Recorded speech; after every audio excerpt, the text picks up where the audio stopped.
Marjean, welcome to the program. Thank you. Thanks for having us. No problem. What got you into theater?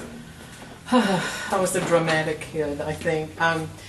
When I was about 7, my parents put me in a creative theater program at Sam Houston for the summer. I little camp, and from then on, it was like I loved it. I loved it. I remember the first musical I saw was Brigadoon. Oh wow! We just had another person mentioned that. Yes. At Sam Houston, I was probably 8, and I remember sitting there thinking, I want to do that. I want to be a part of this.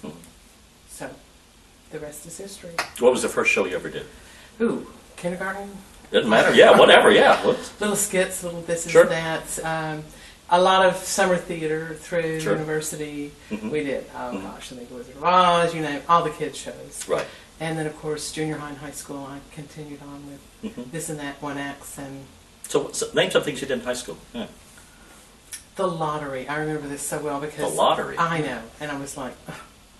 Because I'm not real dramatic, kind of serious drama. Right. That was not what I felt drawn to.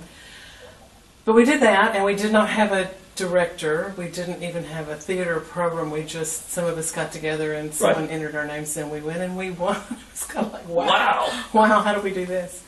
But it's a lottery, but in real life. No, really, and I'm not real big on competitive kind of theater. I would rather take kids to community events, and I had a little group of junior high kids that pen palled with Patch Adams, went to the nursing homes, went to the senior care facilities. We performed at MD Anderson. Wow. Because I wanted them to understand that the power and grace and beauty of theater is not about winning, it's about giving, it's about sharing. And I still have grown-up kids come back to me and say, you know, that was a really cool thing we did. And I didn't understand it at the time, because they would partner with seniors, and we would go back several times during the year. And it really made a huge difference for some of those kids who are afraid of old people or afraid of nursing homes. No, I think it's a wonderful experience that carries with them. Yeah. You know, live theater is kind of dying, it seems. I don't know, to me. Well, you have so many options. Look at how many options you have. You have to do that now. You get on your Xbox and talk to them and play with them, and they don't even have to leave their own home. Yeah. In some ways that's good, but is that what you want? And so I think live theater is competing with that. We're competing with that type of entertainment. And the big films, of course, you know, but we're competing with that. And they don't have that. But there's nothing like that energy of a good absolutely performance. It can be music, it can be dance, it can be theater, it can be... And anything can happen. And anything can happen, and you have to be right there. They say, okay, well, okay. And the audiences, too. You know, how they play off that. Even the performances can be different depending. And I know in some ways people say, no, it's not supposed to be. You got to put your all. But still, you know that as a performer, you're impacted by what they give back to you. Well, they're the fourth character. Yes. They're with you. Yeah. Let's talk about college, though. So when you went to college, did you major in theater? I did. I went to Sam and majored in theater and acted some. Really loved directing more. Really? Okay, so that was more your specialization? Well, at that time at Sam there was no specialization. Okay. You just did it. You know, you just did it all. You scraped tape and ran the lights, and which prepared us in a way that I don't know if kids today are getting that kind of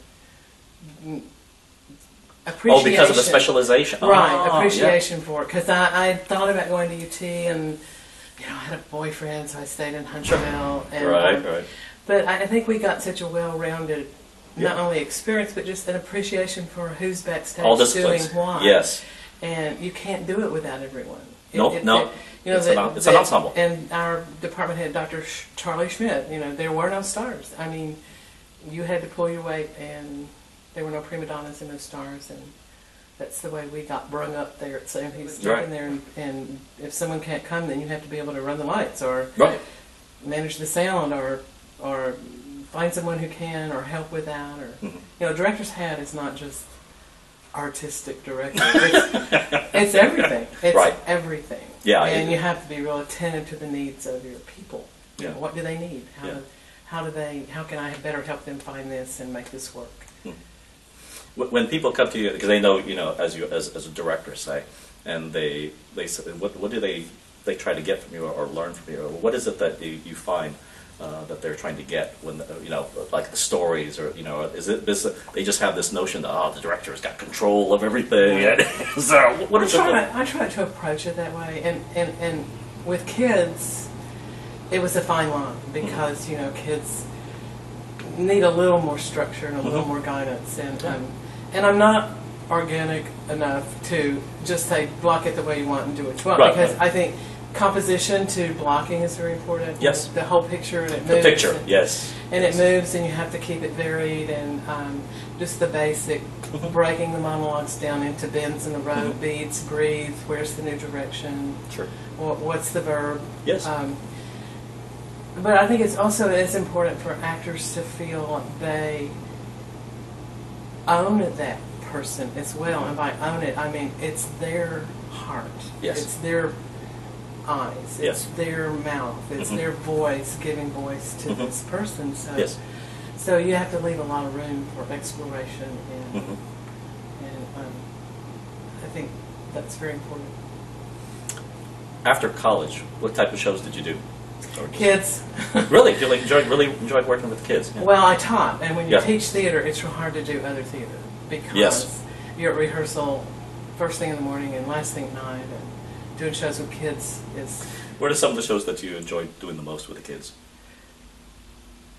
I did a lot of, and I do a lot of original material with kids. I found that as a middle school teacher, there just wasn't a lot of good stuff for kids. It was either real hokey and cheesy and kind of patronizing to have a script that was stupid. Or it was, they were playing like 35-year-old people going through a divorce, and you're like, oh, these are kids. They don't have a clue what that is. They're clueless. So I did a lot of creative writing with them, and we produced a lot of our own through improv, and we would do some improv shows and traveling comedy shows that always had a theme, like it might be a vaudeville theme this year, or a 50s theme next year, or whatever.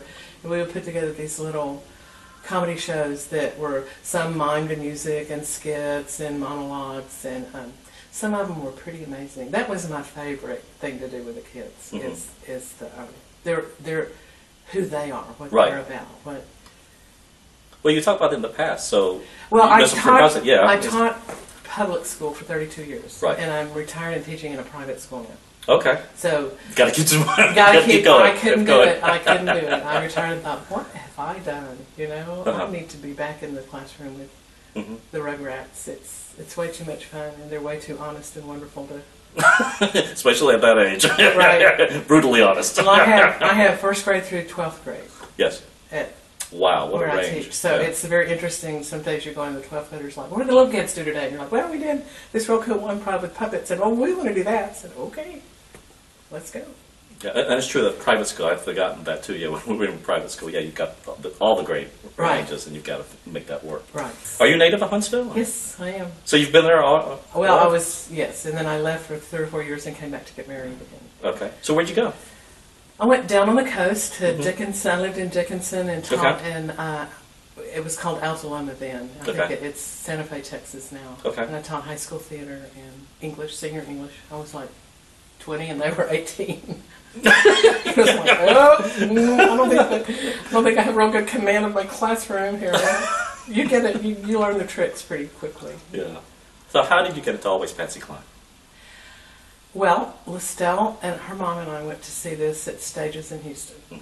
And I just thought, what a lovely afternoon this has been. And I like this genre of theater. I like simple stories told well.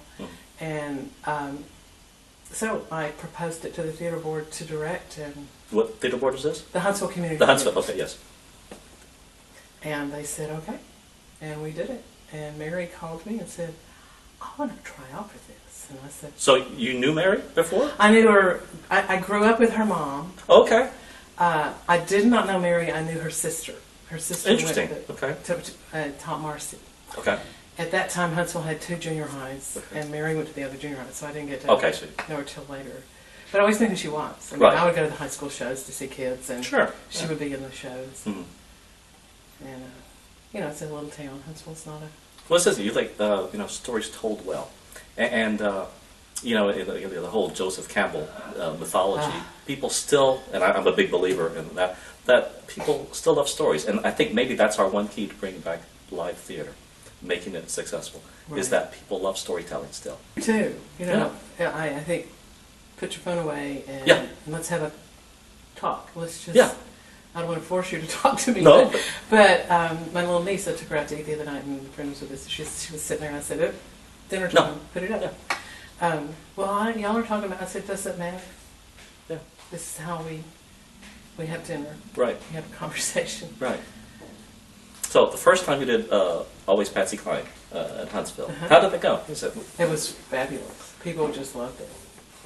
Is that because they did they know because they know the music, but then they get into the story? Did they know both. The story? Yeah. I think both. And a lot of the people were people who followed her as a younger adult, and I had not experienced that because I was not brought up on this music. Yeah. My parents were big band, but not necessarily Patsy Cline. Right.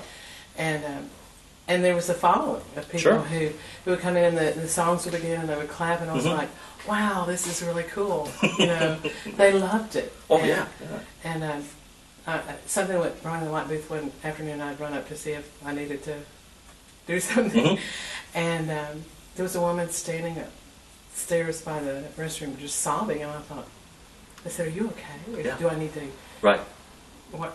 And she said, oh, honey, this has just brought back so many happy memories. I just can't tell you how much this means to me. And I thought, this is why we do shows like this. It touches people, and that's another reason. When you talk to actors, you said especially the kids, but really of all ages, theater has the power to touch and change lives. And it sounds cliche, and it sounds that's melodramatic, whatever, but it's true. But it does. It has changed. It does change lives, or even reminisce, like you said. We all know how the story ends, right? And we're still touched, and we're still touched, and we're told again. Still get a tear to your eye. It's just amazing. Right. So you did this once, but obviously that wasn't enough, right? So it keeps coming back. I'm like, well, okay. So how many times have you done this now? 5. 5 times. So it's twice at Huntsville, right? And twice here, right? Correct, in Magnolia. And Magnolia. Your poor lads. You think it's going to be some more? I hope so. I think we need a break. I think we need to kind of. Sometimes you saturate your area. I think, and that's not. It's just. It's the way it is. People have seen it, and but it's such a lovely story, and it's well done, and both Louises are wonderful, and they have a great time with it, and and the audience loves it. I mean, yes, it is well written, but you still have to be able to. Again, it's back to the storytelling. Pull it off, Right, and keep it honest. Keep it honest, yeah. For me, I have seen one production of it that I was like, oh. I thought it was kind of campy and kind of over the top and kind of not told honestly. And, I did a lot of research on Louise when Lestelle was cast. And she was a very elegant woman. Oh, yes, she was. She was a very elegant and intelligent person. She was a beauty queen. And so the choice to take her a little more, and that's sort of that artistic freedom, which is fine. But I've seen her done where she was just way too, and I was like, oh no, she wasn't a clown. She was not a clown. No. She was real, with a big heart and a big personality. And I think we have accomplished that with both of our Louises, and we're proud of them. I'm real proud of this show. What shows would you like to do going forward, other than Always Patsy Cline? Well, this has kicked me into looking at other genres of the musical shows. There's a Hank Williams show, and I cannot think of the name of it, and I'm thinking, ooh, wouldn't it be fun to There's a Johnny Cash one. There's several out there, and like you said, the revival. I don't know if it was once revival, but there's the Highwaymen have been here. Like I said, Elvis always seems to do relatively well. What is it about these these? I'll call them revivals, but what is it about back to these folks that have either died young or died tragically, or certainly their music was good. Some of them didn't die. Some of them have very long careers, but what is it about the reminiscing? Is this back to storytelling, or is it more than that? I think it takes a generation back to a time in their lives before they were getting older and having, different bends in the road, different challenges in their life. Definitely the music is a huge key, but people want to know what's going on. Right, it's more than just the music. Like you said, it's just not a musical review. They want to know what their hopes and dreams were built on. They want to know where the music was born. Yes. Where the stories gave them that lovely music. Right. And a lot of it is from their own lives. Absolutely, yeah. There are things that they can relate to. Some this and some not, but at least they sympathize. And we're extremely curious about the famous. Oh, of course, yeah. We want to know. What do they wear? It's something. So, amazing fascination.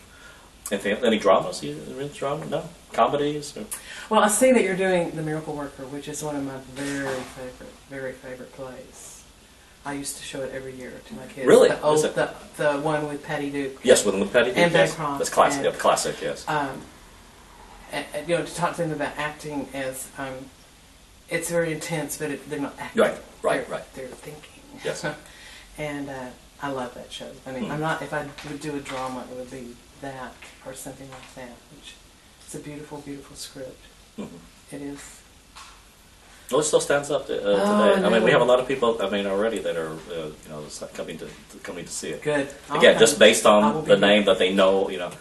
If heaven exists, what do you want God to say when you get there? I want God to say, "Well done." Give you a hug and just say, "Come on in." The party's just started. You did what I asked you to do. Live right. As Patsy says, I don't want to get rich. I just want to live well. Live well. Yeah. That's good. Well, thanks for joining us. You bet. Gene. Thank you.